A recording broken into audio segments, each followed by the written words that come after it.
మహాభారతం అధ్యాయం 74. కర్ణుడు భీష్ముడు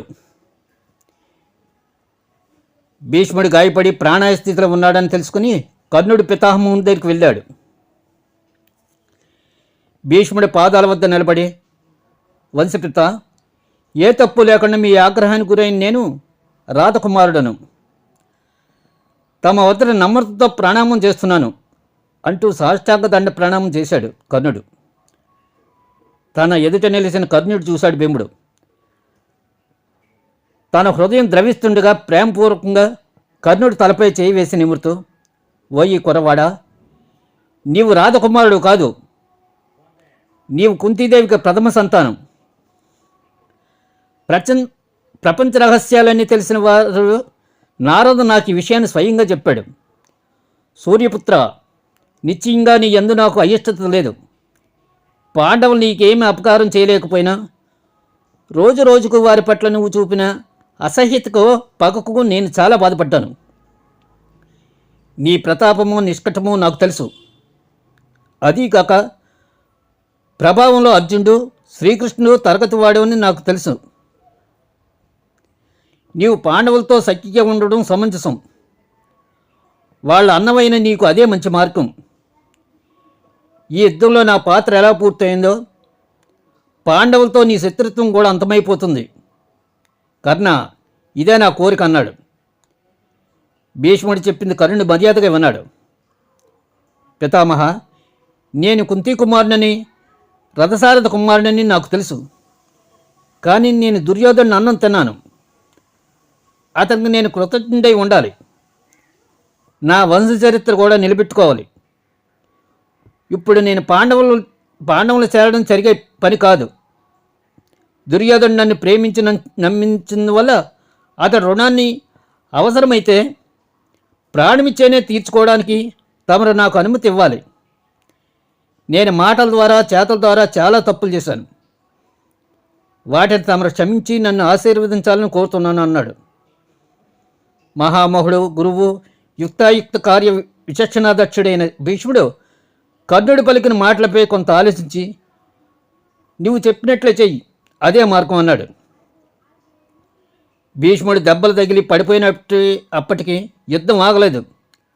ఆయన పలికిన తుదిశాంతి వ్యాఖ్యలను కూడా నిరాకరించి కౌరవులు యుద్ధం చేయడానికే నిర్ణయించారు. ఇప్పుడు భీష్ముడి నాయకత్వం లేకపోవడంతో కౌరవ సైన్యం కాపరలేని గొర్రెల మందలుగా తయారైంది. భీష్ముడు వారికి దారి చూపలేదు. గాయాలు తగిలి భీష్ముడు పడిపోయి తక్షణమే సైన్యం అంతా, ఓయి కర్ణ, నీవొక్కడవే మమ్మల్ని రక్షించగలవు అని అరిచారు. కర్ణుడు నాయకత్వం తీసుకుంటేనే తమకు జయం నిశ్చయమని కౌరయోధులందరూ అనుకున్నారు. యుద్ధంలో మొదటి 10 రోజులు భీష్ముడు నాయకత్వంలో ఉన్నప్పుడు కర్ణుడు యుద్ధం చేయలేదు. భీష్ముడు ఎత్తిపొదుపు మాటలతో నొచ్చుకున్న కర్ణుడు అప్పుడు, నువ్వు యుద్ధం చేసేంత మాత్రం కాలము నేను యుద్ధం చేయను. నీవు పాండవులను చంపి దుర్యోధనుకు జయించగలిగితే నేను సంతోషిస్తాను. అప్పుడు రాజు ఆజ్ఞ తీసుకొని అడవికి పోతాను. కానీ నీవు పరాజితుడివే వీరస్వర్గం అలంకరిస్తే నేను అతిరథుడిని కాదని నీవన్న